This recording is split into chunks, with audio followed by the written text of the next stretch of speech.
destruction of the world, starvation, illness, hate and war, misery and lack of consciousness, decay and sadness.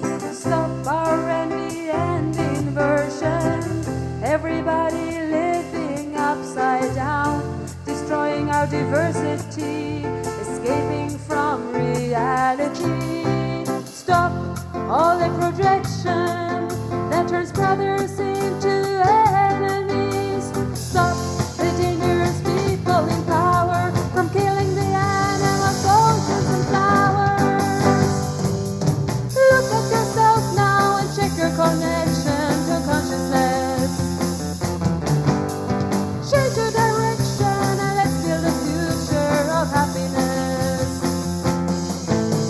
Look at yourself now and check your connection to consciousness. Leave your inversion and let's build a future of happiness. Stop the destruction of the world. Olá, telespectadores do nosso programa Stop a Destruição do Mundo. Hoje eu gostaria de fazer uma oferta aos telespectadores, aqueles que tiverem interesse em solicitar a doação de uma revista de psicanálise integral. Nós acabamos de receber esse número novo, e esse número da psicanálise integral, a arte é o fundamento da civilização e do desenvolvimento do ser humano.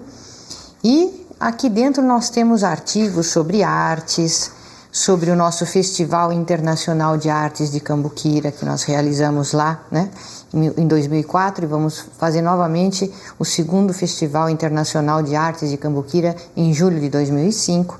E nós também temos aqui uma série grande de artigos sobre saúde, né, aplicação da psicossomática trilógica no cuidado da sua saúde, esporte, educação, os nossos projetos, como você pode participar das nossas atividades, como você pode se beneficiar da publicação, das leituras dos nossos livros. Enfim, se você quiser, telefone para São Paulo, código 11 30 32 36 16, e nós enviaremos para você esse exemplar da psicanálise integral pelo correio. E também, né, vocês poderão saber melhor como acessar, né, os nossos programas, os nossos vídeos, porque nós temos o programa também, O Homem Universal, que é passado em diversas televisões, são mais de 40 canais em mais de 6 países, ou próximo de 6 ou 7 países já no mundo, onde nós divulgamos a ciência trilógica. A ciência trilógica, ou psicanálise integral, foi então criada, né, pelo psicanalista Norberto Kepp, que está então sempre realizando esses programas aqui para vocês. E gostaríamos então, né, Dr. Kepp, de hoje darmos continuidade a essa relação que o senhor está fazendo de certos filósofos da civilização e como o pensamento deles pode ser melhor utilizado para que a gente entenda o que acontece com a nossa vida. Por que a humanidade seguiu um rumo e não outro? Por que certos países se desenvolveram mais em determinadas direções e outros em outra direção?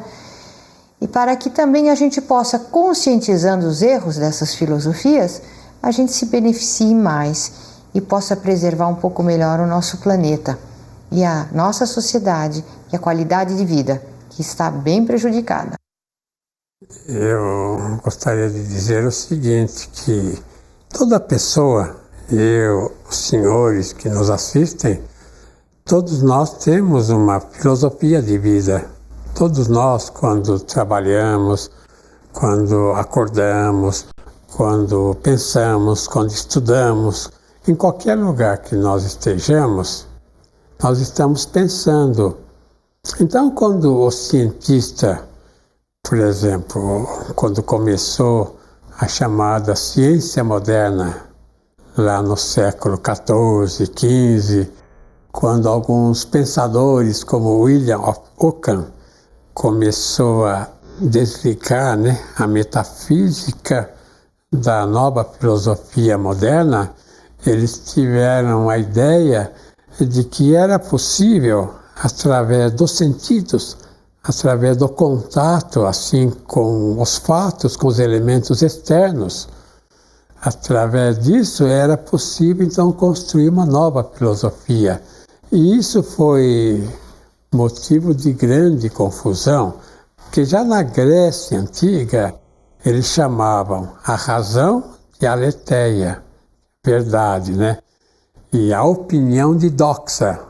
Então eles mostraram durante toda a filosofia antiga, dos tempos lá, antes da Idade Média, dos tempos antigos, que o ser humano não podia tirar a ideia, vamos dizer, do sensorial, que o sensorial, os sentidos não se transformam em ideias, que as ideias vêm da intuição, as ideias vêm da abstração.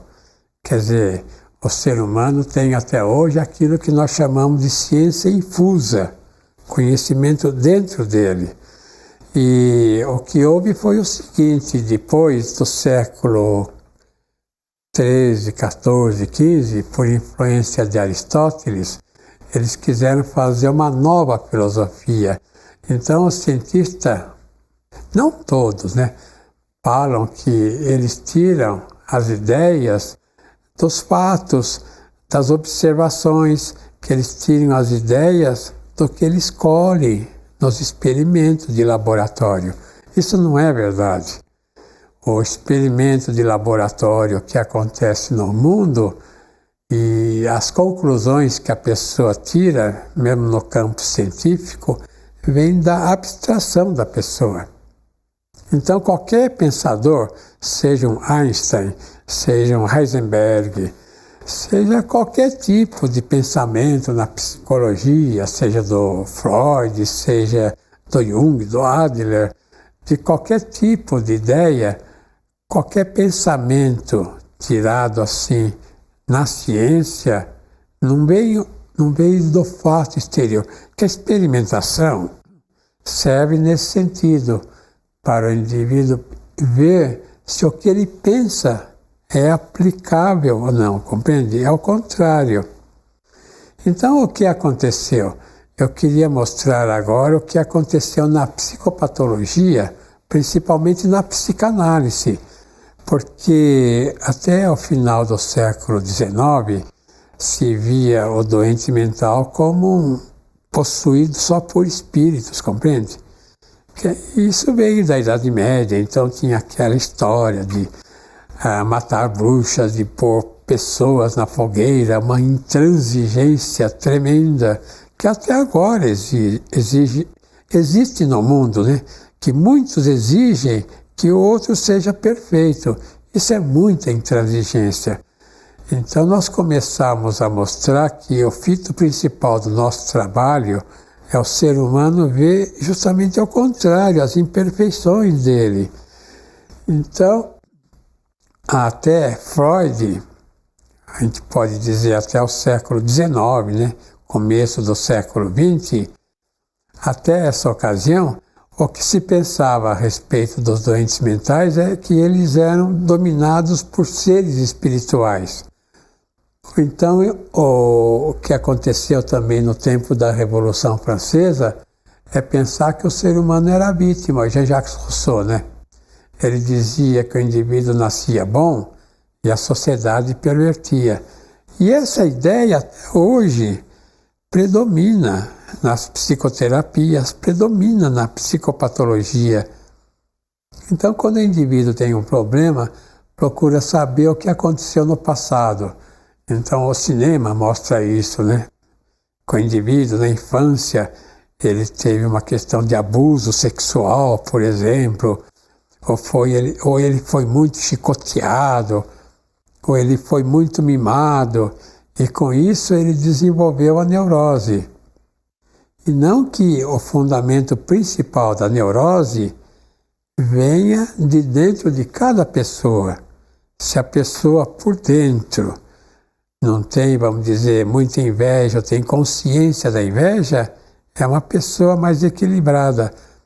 Então veja uma frase que eu coloquei aí, que esclarece aí, Agir bem é estar de acordo com a própria natureza, que há um intercâmbio, né, entre o ser humano e a natureza, que as leis de dentro do ser humano são leis naturais. E essa ideia tinha na antiga Grécia. E esses autores voltaram também a ter essa ideia e deram um grande impulso no século XIX e no século XX para a indústria, para a própria ciência. Então vou mostrar aí um autor que ele foi praticamente o inspirador de Freud, aí, Arthur Schopenhauer. Esse Arthur Schopenhauer, ele seguiu Kant, mas ele mudou muito o que Kant falava. Então veja no outro cartaz as ideias dele. Aí só é possível conhecer o que nos aparece, e não a coisa em si. Isso que o Kant falou causou enorme transtorno para a humanidade, porque o Kant dizia que era impossível o ser humano conhecer a verdade. E Freud assumiu essa ideia, que o ser humano não poderia saber a verdade como é que era exatamente, e que a verdade era inacessível para o ser humano. E não que o ser humano, como nós falamos, ele é praticamente invejoso da verdade, então ele rejeita ver a verdade. Mas a verdade é o que sustenta o ser humano. Quer dizer, dentro do ser humano existe toda a verdade, todo o bem e toda a estética. O ser humano, na essência, é assim. Agora, quando ele coloca a inveja, quando ele coloca o rancor, a ira, quando ele coloca a megalomania, a teomania, então ele destrói a essência boa que ele tem. Inclusive, Dr. Kepler, isso é uma coisa paradoxal, uma coisa até ilógica, de psicanalistas, por exemplo, acreditarem que o ser humano não tem acesso à verdade, né? Ter essa filosofia na ciência desenvolvida, porque se não tivesse, então qual seria a utilidade da psicanálise? Porque o que faz a pessoa se recuperar, ela ter um equilíbrio, é justamente esse contato com a verdade, que ela faz só através do interior dela. Então, se a psicologia não se baseia nesse princípio, então ela já anula a si mesma, a validade de si mesma. Então vamos ver a segunda sentença do Schopenhauer. Veja aí, em segundo lugar, ele falava que o real é cego e irracional. É o inconsciente do Freud.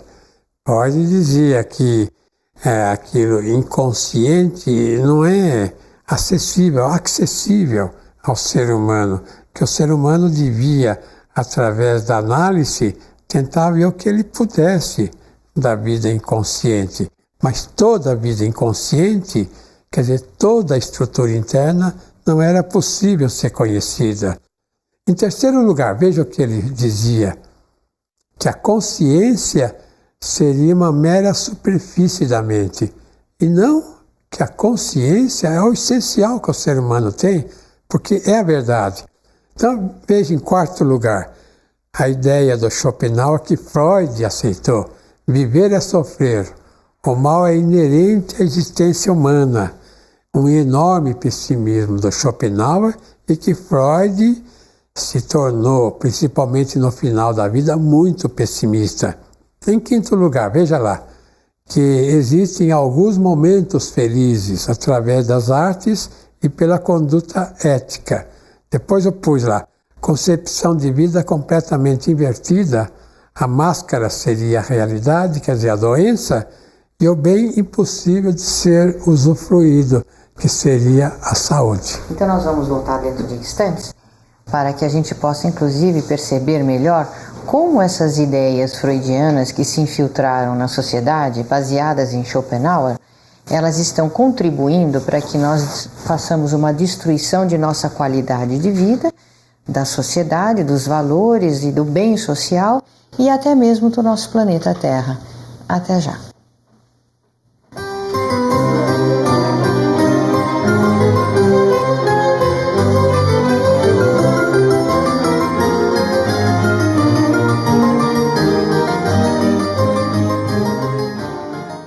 Então, telespectadores, no segmento anterior, o Dr. Kepp estava levantando uma série de pontos a respeito das ideias freudianas baseadas em Schopenhauer, e muitas dessas ideias, elas são profundamente pessimistas.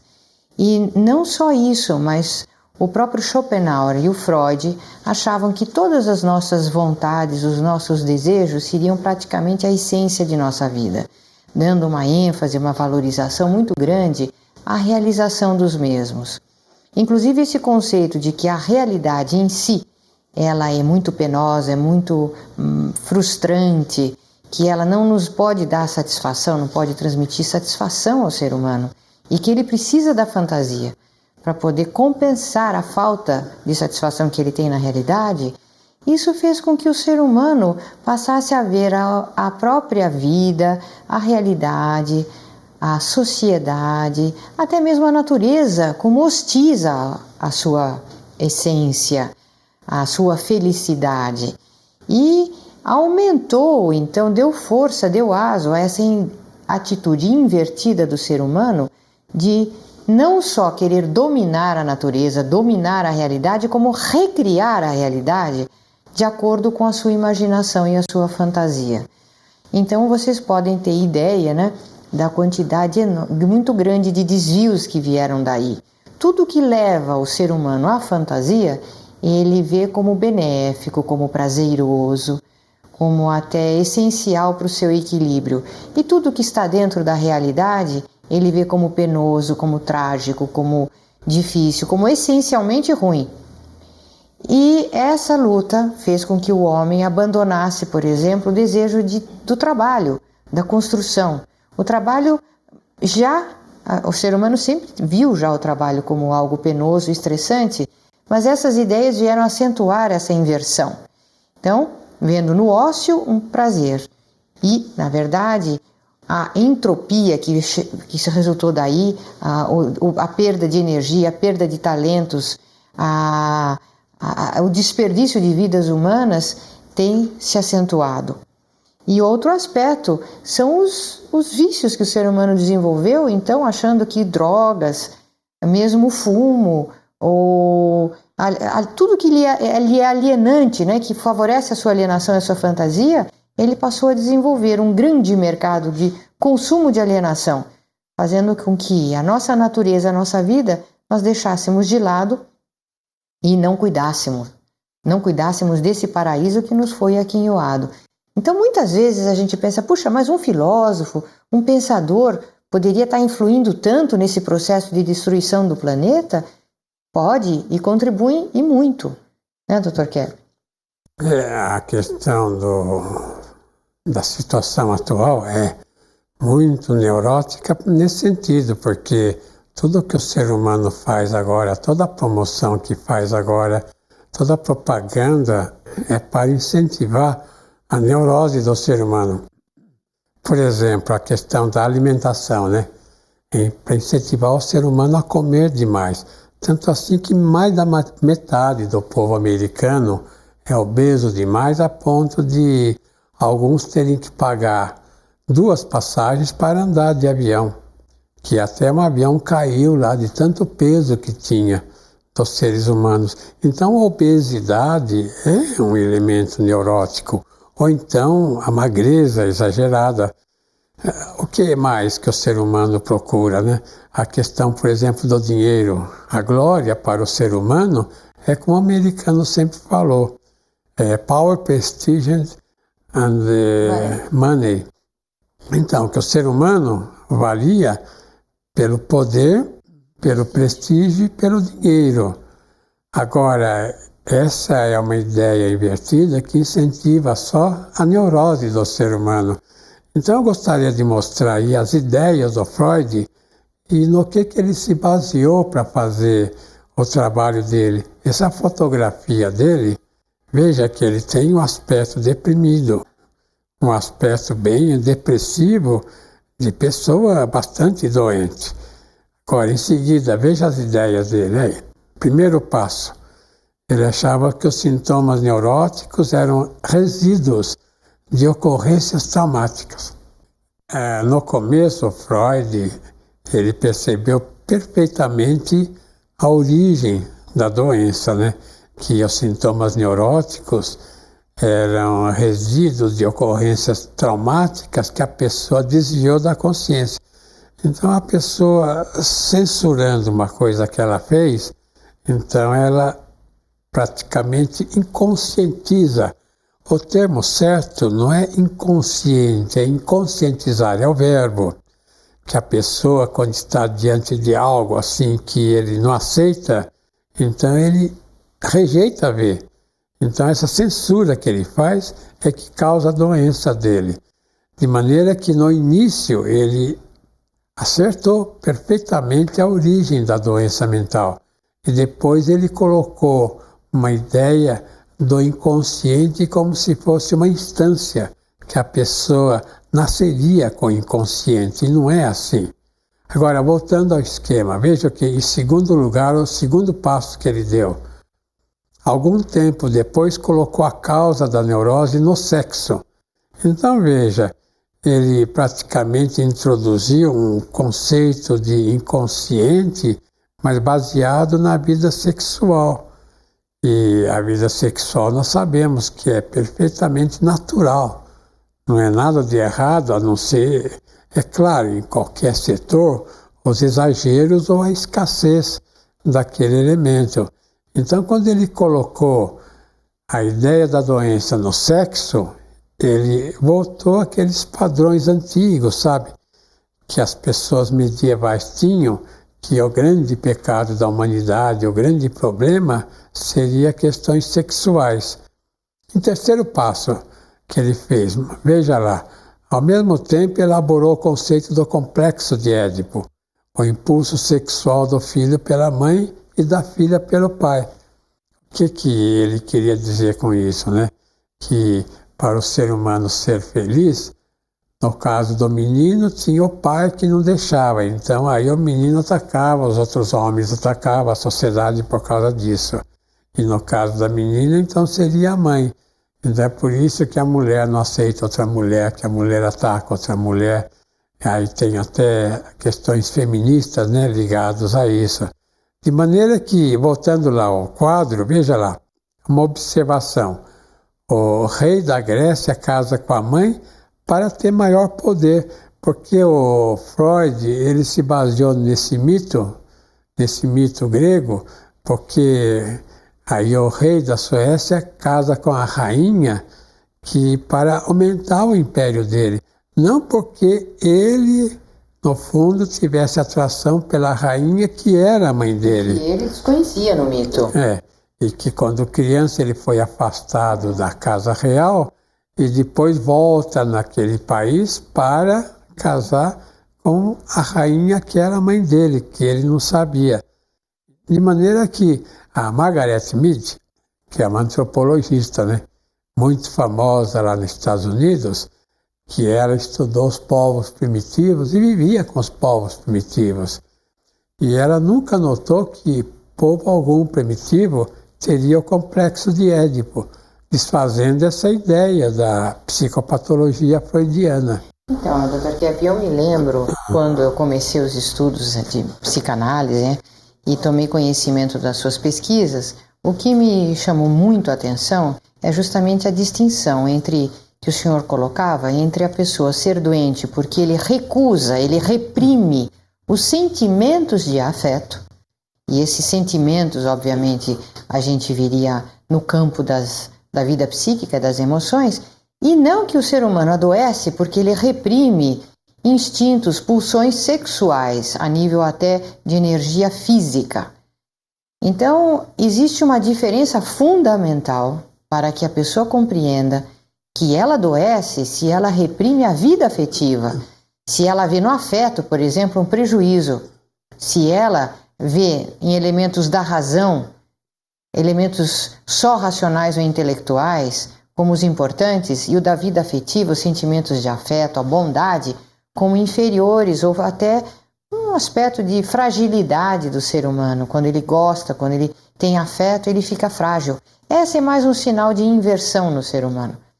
E essa repressão à vida afetiva é realmente muito doentia, podendo trazer consequências drásticas até a nível orgânico. A gente verifica que muitas mulheres, elas adoecem em área, por exemplo, órgãos genitais, doenças de mama, frequentemente tem problemas de fertilidade por causa de repressão de sentimentos de afeto.